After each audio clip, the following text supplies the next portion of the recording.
Hey everybody, it's me, Andrew. Get out into nature and tune in for yourself. Resonate with the Earth's electromagnetic field via 432 Hertz, the universal frequency. So today I'm going to go over investing in bliss, right? This is simple. Investing in bliss is extremely natural to your rhythm as an organism.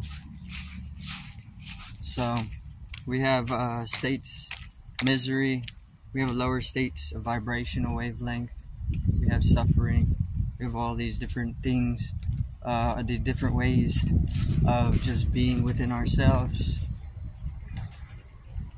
not necessarily acting, but just how we are, right? Which can pretty much be from actions, which we can kind of fall into, but just how we are within ourselves, we could be miserable, we could be blissful, which is very, very simple of a reflection. So just investing in how you want to be is all there is to it, right? And it's that simple. You don't need to get complex, or you don't need to complicate yourself into feeling some type of way about anything as a result of action, karma, whatever it is. You don't have to bind yourself, or you don't have to bound to anything which brings you misery. This is an investment. When you're investing energy into something, you accumulate more of it, or you generate it. If you want to be in bliss, you invest in bliss. It's this simple. The investing of currency. The currency is attention, or the currency is consciousness, which is cosmic. It's a cosmic currency, attention, or even just consciousness. This is what all beings are utilizing as a currency throughout the universe. It's attention, consciousness. Because there's other beings, there's other organisms. You could take any other organism on the earth, like a bird. They don't use paper money, they don't use currency, like the human race does. But they definitely use attention as a currency. This is a cosmic currency. Every being is utilizing consciousness, attention, as a currency. So you invest your intention in experiences that you want to have, right? It's this simple. Let's say you want to go on a vacation, or maybe you want to take a trip or something. In order for that experience to unfold, to blossom for you, you need to invest your attention into that. Otherwise, the experience never happens. And it's that simple. You buy the experience out of the multiverse. It's all there in the multiverse, the omniverse. Every experience that is taking place in the eternal. And you just get to traverse that right through your consciousness, tuning your consciousness, investing your consciousness or your cosmic currency into it. And then the experience intersects with the reality in this specific density or this dimension. And then that intersection is you being able to experience it. Obviously, it can go deeper with the quantum physics, but I don't have the accuracies of it right now. I have to do more observation, reflection before I'm able to do that. But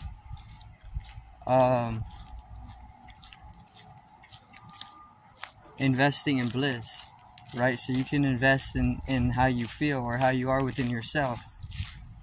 You're just putting attention in to however you want to feel within yourself. You be miserable or you be blissful. The easy thing about this, the easy thing about it, which is a little simplex, is that bliss is already naturally exuberating from your core, from your being, and you're actually just complicating it, or you're actually strangling yourself into being miserable, right? And this is why it makes it a simplex or a simplicity to just be blissful. Every organism is blissful because this is the nature of being, and this is a truth backed by sattva, mystics, sages. They can all see this because of the reality and its impermanency. There can't be any type of struggle because struggling isn't the nature of it, but it's just blissful. Misery is I don't know what to be said about misery, but misery is definitely a struggle, a struggling. You're just struggling into it, or you're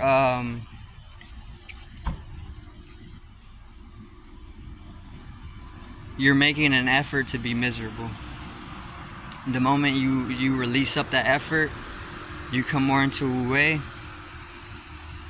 you easily start to shift your awareness to the nature or the rhythm of things without any of your egoic struggle getting in the way of that clarity, which is all Zen,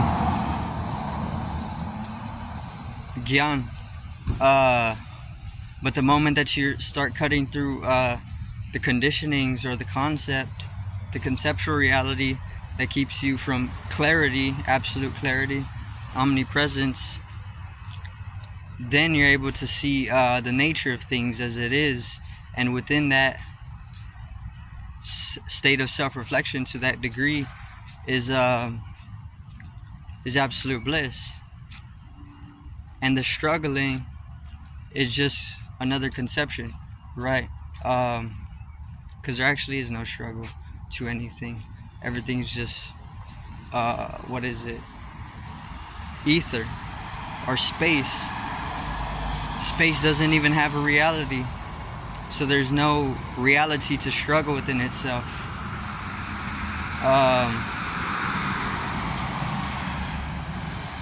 So just investing in bliss is all that's needed. So you can find yourself in misery, you can find yourself complaining about everything constantly,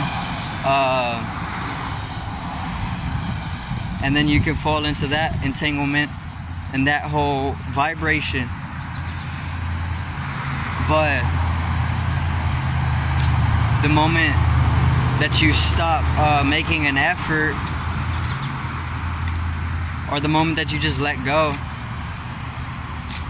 is when you start to see, because of the shift of perception with the lightening of the heart, in letting go, you see that it's just bliss that's just constantly resonating within itself. And then the more that you focus on that, or the more that you start investing in that mudra, because it could be a seal of some type, to just be able to sit in that resonation, then you are able to deepen it, right? You're just deepening the level of resonation in the temporality, and then it becomes ecstasy, and then you start becoming highly ecstatic, right? And then you can spiral into that and deepen it further and further and further until you just slowly dissolve away, right? Very, very simple practice, because it's all naturally within the rhythm. You just gotta find that rhythm through actionless action, right? Because it's really just a certain type of karma which is keeping you from being able to deepen the whole energy, or to deepen the sensitivity to the universal consciousness or the electromagnetic energy. But the moment that you do that, the moment you become hypersensitive to it, is the moment that you start dissolving into it, and it can become extremely, extremely potent. And there's no reason to its potency. It's just how it is.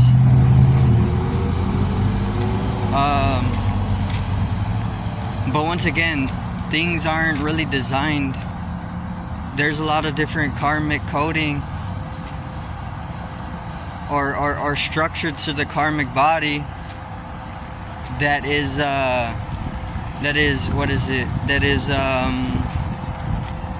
insulating to like a highly electrical current. But the current is still there. It's just that your consciousness isn't shifted to be able to perceive it on the level of hypersensitivity. But invest in bliss. Once again, this is a simplex. This is simplicity. To just invest in bliss. It's like spending your money on things that you know aren't bringing you satisfaction anymore, but you just continue because you're addicted to a certain type of energy, right? But the moment that you just let go, which the universe is already conspiring to help you let go of that whole addiction to a certain vibrational rate, is the moment that you can fall into that effortlessness. And the moment that you do is the moment that you start sailing with the wind instead of swimming against it, swimming against the river. But you just let go into the river, and then you meet with the delta, and then the ocean, and then you cease to exist as an ego, which is all just within the process of enlightenment, or dissolving into a universal consciousness. A very, very, very profound experience, which is free for everybody, because that's the whole point of even occupying any type of egoic dimension.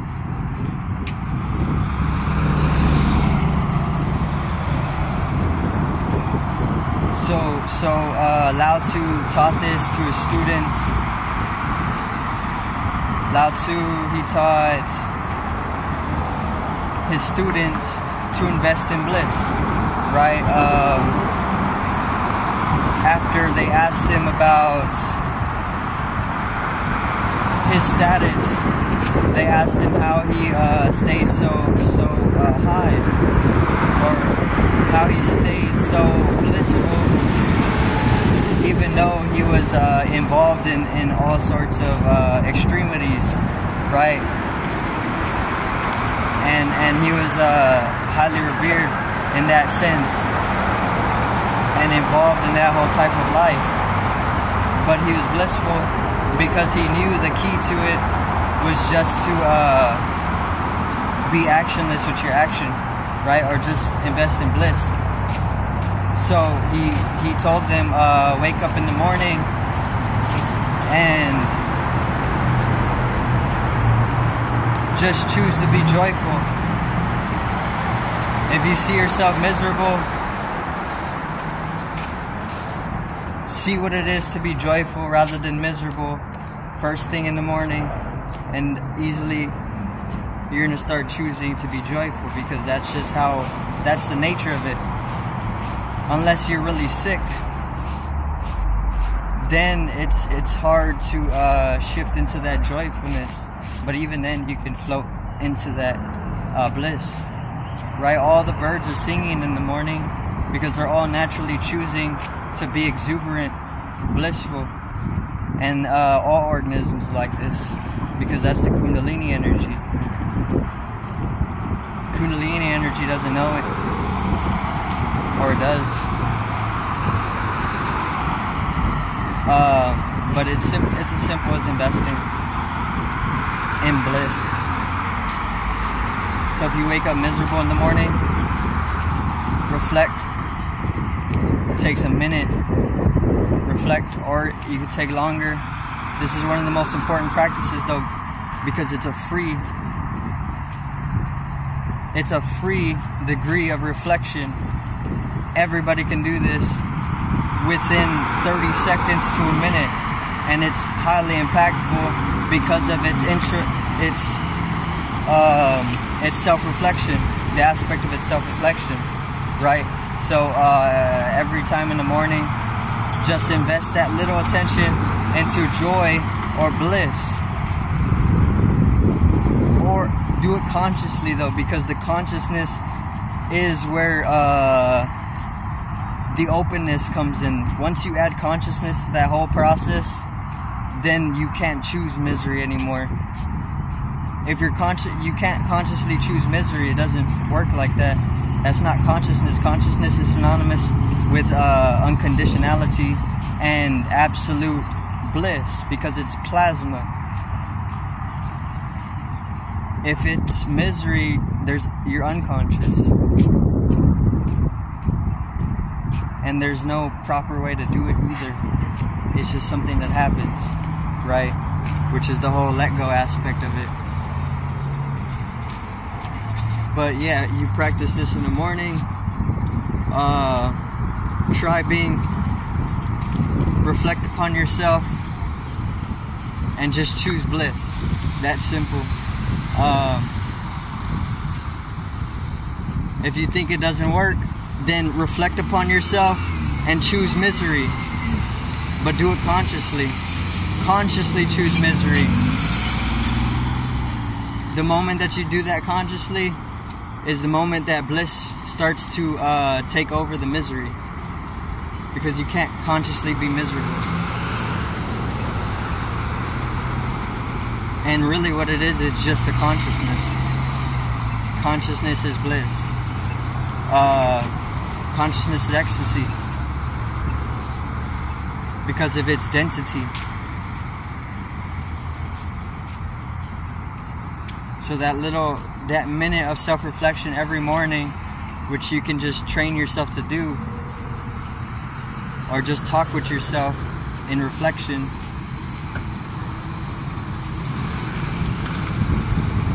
can lead to a drastic impact on your interiority when it comes to living miserably and then living blissfully.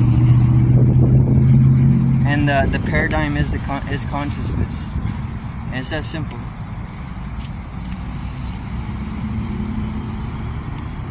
And if you think it doesn't work for you, then try choosing misery, but do it consciously, because that's hard. You can't really do that. If that works, then you're unconscious. It's that simple.